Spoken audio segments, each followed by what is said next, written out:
What's going on, everybody? Welcome back. And today we're going to be reviewing Seaworld from our most recent trip, weekend before last.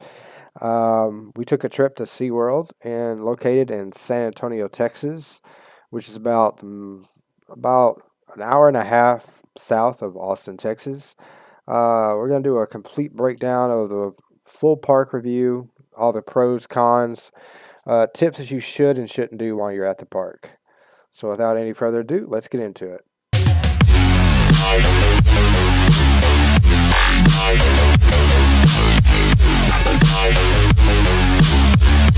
All right, one of the first things that SeaWorld has to offer, especially if you have small children or just any children at all, period, is the shows. There is a lot of different shows, a lot of various shows, depending on what you and your kids might like, if you have them. If you don't have them, then I still think the shows are worth checking out. Um, we went over spring break, which is a completely insane time of the year to go to a theme park. Normally, we take a trip to like over Texas for a day or so, but we decided to take a full trip because, oh, well, what's the fun in not doing anything, right? So that's what we did. We did to SeaWorld and Fiesta and Six Flags Over Texas all in one weekend. Um, the Our favorite show to go to is the Orca Encounter. For anyone who doesn't know what that is the killer whale show. I've been taking my son Asher to that show since hell he was a baby since he was 7, 8 months old. He loves that show. He loves the music. He loves the whales. I feel like they do a really great job. Although this time we didn't get to see it because they were at like max capacity. Like I'm saying, every seat was full. People were standing outside watching the show. It was completely insane.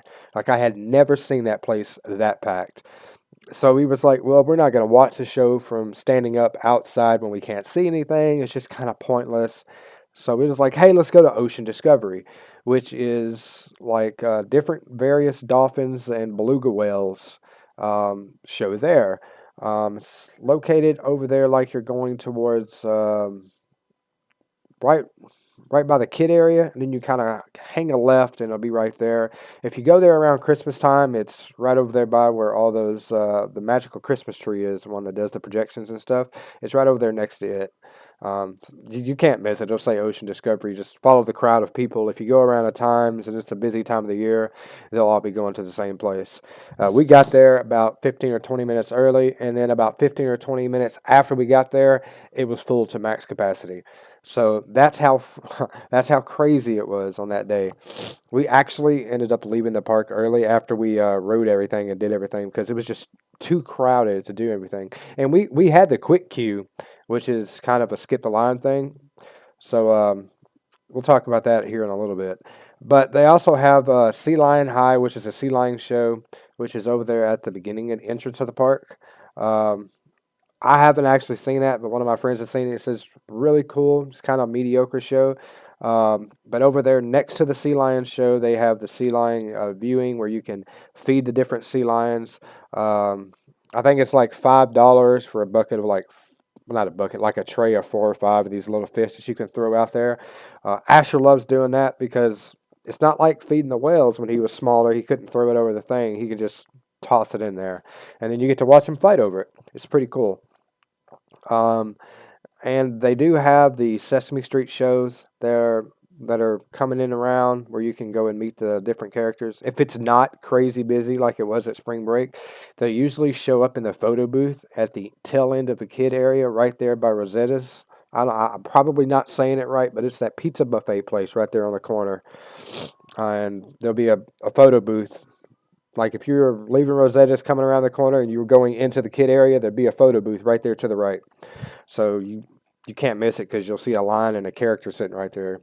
A lot of times it's like Grover, Elmo, and maybe a couple other characters that I do not know the names to that I'm not going to butcher. But those are, I feel like are some really good things, to check out as far as shows and everything else goes like that. If you're the type of person that goes to SeaWorld and you're just going because you want to ride roller coasters, either because you're trying to get credits or you just want to have a good time and ride a bunch of stuff. I would definitely, if it's a busy day, I would kind of check and see. If it's on a Saturday in the middle of the summer, you can pretty much guarantee that it's probably going to be busy on that day. If you don't want to wait in like this insane line, or just you don't want to wait in lines at all, I would recommend getting a quick queue. Every single time at SeaWorld, when we've gotten a quick queue, our wait time has been maybe a couple of minutes. Nothing really too crazy. Not like at Six Flags when you have the Flash Pass line. You sometimes have a line at the Flash Pass line. But at SeaWorld, I don't know if a lot of people don't know or they just don't want to spend the extra money for it. Because you can get the quick queue for a day. I think during spring break it was like $40 for one day, and that was unlimited for all the rides and everything. And I think you can get it with reserved seating for like an extra $5. So you're looking at $45 for reserved seating and unlimited skip lines all day long. Really not a bad deal. But on times where it's not as busy as spring break, like in the summertime, it's usually only about $13 or $14. Um, so being able to skip the line in front of everyone when a ride like Texas Stingray, which has got a really long line all the time because it's a wooden coaster, it's probably one of the premier coasters in the park. It's probably best to just invest a little $15, $20 in it and just go ahead and move on. You can skip the line. You can, if you were to have the skip the line, you can use the skip the line twice, maybe even three times. Compared to if you had waited in line, you'd have been able to ride the ride at least twice, maybe even three times before if you would have been in the line and made it to the front. So trust me, the quick queue is definitely worth it at SeaWorld. It is definitely, it's cheap. It's compared to Six Flags, it's hella cheap because you go to Six Flags and you try to buy like the top tier Flash Pass on busy days, it's like $180 for one day. So trust me, it's always best if you want to ride a bunch of stuff, then do that. They also have it for a few of the kid rides, like the kiddie coaster, and I think a couple of the other rides there. I really never been a fan of wanting to get it for the kid rides. Because what we do when we go to SeaWorld is the first thing we do with Asher is we go to the kid area. We get there right when they open. Like as soon as rope drop is there, we're there. And the first place we go to the kid area. And we let the kid ride as much as he wants until the crowds start pouring in and the lines get too long. And and even after that, we let them play in the play area for so long. And then right around the corner from there, there's another playground. We let them play on it. We let them wear himself out. And then when it's getting really close to lunchtime or, nap time or something, that's when we'll kind of go ride our own thing. So we let him have as much fun as he can when we first get there. But now that we've talked about quick queue and the reserved seating and stuff, let's talk about the ride selections. There are 5 different roller coasters. Well, actually, 4.5. I don't consider Journey to Atlantis to be a roller coaster. I consider it to be a water ride. Um, I know a lot of people are arguing about whether flumes and these types of shuttle coasters should be considered roller coasters or not. I don't know, but there's 5 rides there. You've got, as soon as you walk in, you'll see the big purple and yellow ride. It's called Steel Eel. Really, really great ride. If you're scared of heights, this is definitely the ride for you because it's really not all that high once you get up there. Everything that goes up must come down. No worries. I can assure you, you will get off the ride the same way you got on. You may be a little freaked out and adrenaline may be going, but you'll still get off the ride. All right, so no worries. Steel Eel is actually a really good starting coaster. For a lot of new people that are new to roller coasters. It's really not too crazy. It doesn't have any insane elements in the ride. If you ride the ride in the back and you're skinny like me, you're probably going to walk off the ride and you'll be like, I'm never riding this thing in the back again, because you get a lot of floater airtime on this ride. And so when you go over these camel hills, you come out of your seat, and then when you're in the back seat, gravity kind of pushes you down really, really hard. So it kind of really hurts your buns. You know what I'm saying? So that's why I never ride it in the back. But if you ride it in the front, then you'll get a lot of that floater air time. Like when you go over the camel hills, you will stay in the air until you go over the next camel hill. Then you're in the air. You're in the air for at least a good 25-30% of the entire ride. You're in the floater air time. You're just stuck in the air. So it's definitely a great ride in the front. It's a mediocre ride in the middle, but it's a really, really bad ride sitting in the back seat. It hurts. Trust me. If you don't believe me, when you go next, Ride it in the back, and you'll see what I mean. If we move on along, we go down. We got Wave Breaker, the rescue coaster. It is kind of like a family coaster. Really nothing insane about this coaster. It's a double launch coaster. Nothing really too crazy. It's not like Mr. Freeze or Poltergeist or anything like that. It's kind of a little bit on the slower side when it comes to those types of rides. It's not intense whatsoever. I took one of my friends that had never ridden a roller coaster before in her life, and that was the first roller coaster she got on, and she had a blast.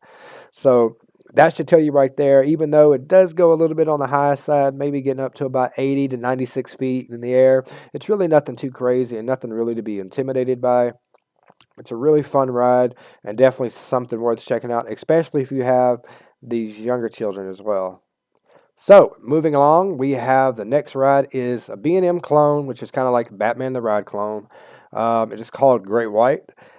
Just about every theme park in the entire country has one of these. It is a B&M clone. It's great. It's nothing too crazy. It's a floorless coaster.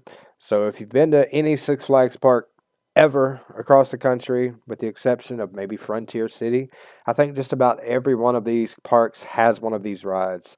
Um, like I said, it's nothing too crazy. It's the exact same as Batman the Ride at Six Flags Over Texas or Goliath at Six Flags Fiesta Texas. It's exactly the same ride. It's just a different theming and different color scheme. That's pretty much it. So if you've ridden Batman the Ride and you see this thing, you'll probably recognize it because it looks exactly the same, just a different color. If you haven't rode Batman the Ride and you're going to be going to try it out, I would definitely recommend giving this thing a try. It's really fun. I really enjoy this ride a little bit more than I do Goliath at Six Flags Fiesta Texas, mainly because of the layout. It goes into a layout and it kind of gives you like a little scenic view, and you can also see the Whitewater Rapids ride right there next to it as well. So I like it, and I think the scenic route on the ride is really, really cool, and it really sets it apart from everything else. All right, so we're going to move on to number 4, and we're going to go on to Journey to Atlantis. Journey to Atlantis is a water ride. In the summertime, this ride's lines, as you can probably figure, will get insanely long.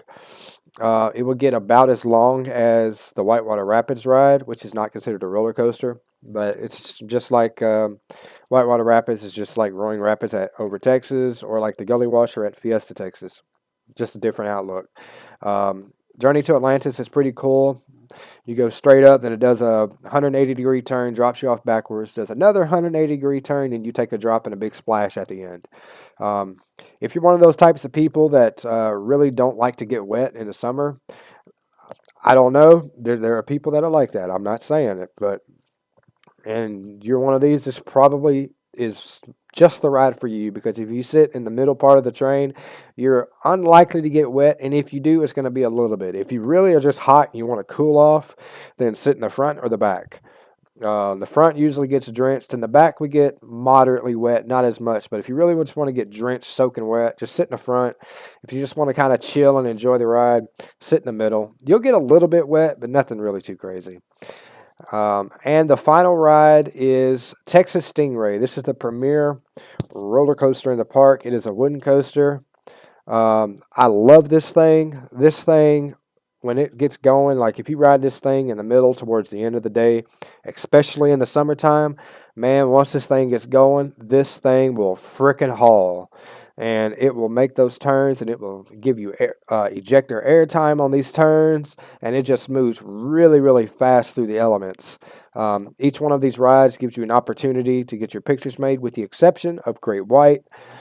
But I love this ride because of the elements. It moves through the elements so fast, and it's a little bit on the rough side, but it's not really rough on the fact that it's uncomfortable.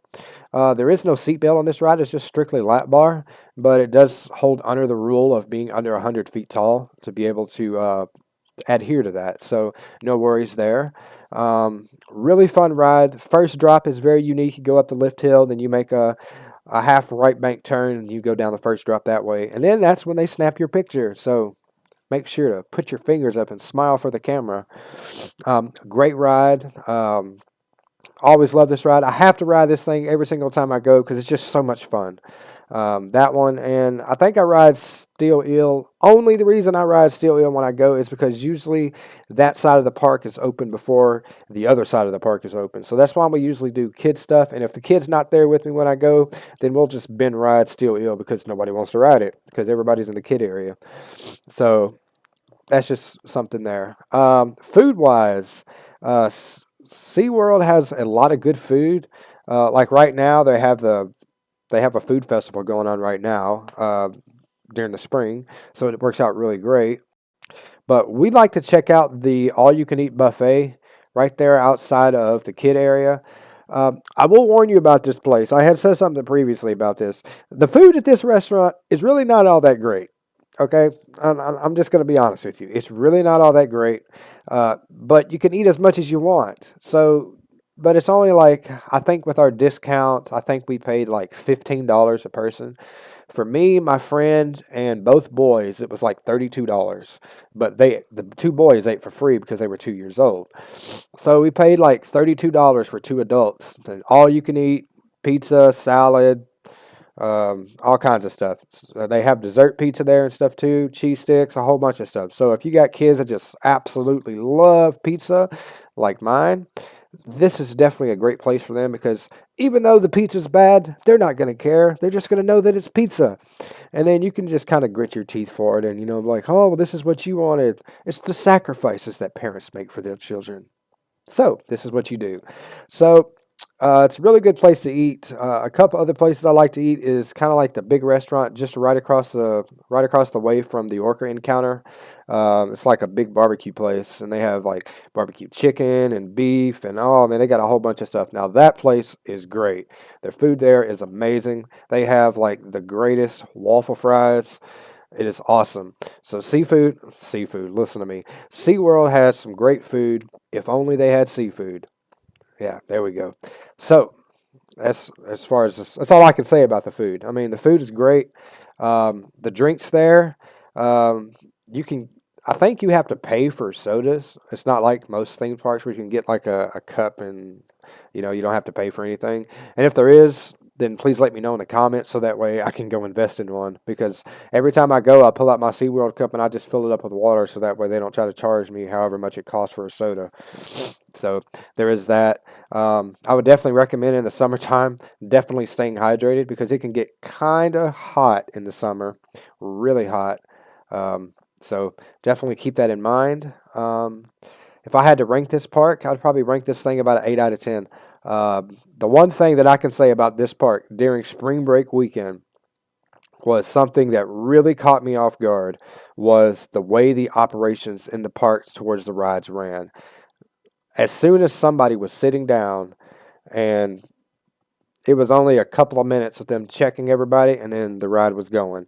Everything was running two trains. There wasn't a single thing in the park running one train. Everything was running two trains or more. It was great. But yeah, it's great. 8 out of 10 park. Great operations, great food, great experience. They had a hell of a lot of crowds, so that gets to show that the revenue is up, so that's good. Great job, SeaWorld. 8 out of 10. That's definitely an upgrade from last year. So great job, SeaWorld. Keep up the good work. Thank you guys for watching. And if you like what you see and you want to see more content like this, hit the subscribe button, turn on notifications. And if you want to help support the channel even more, go ahead and smash that thumbs up button. And thank you guys so much, and we will see you guys in the next one. Peace.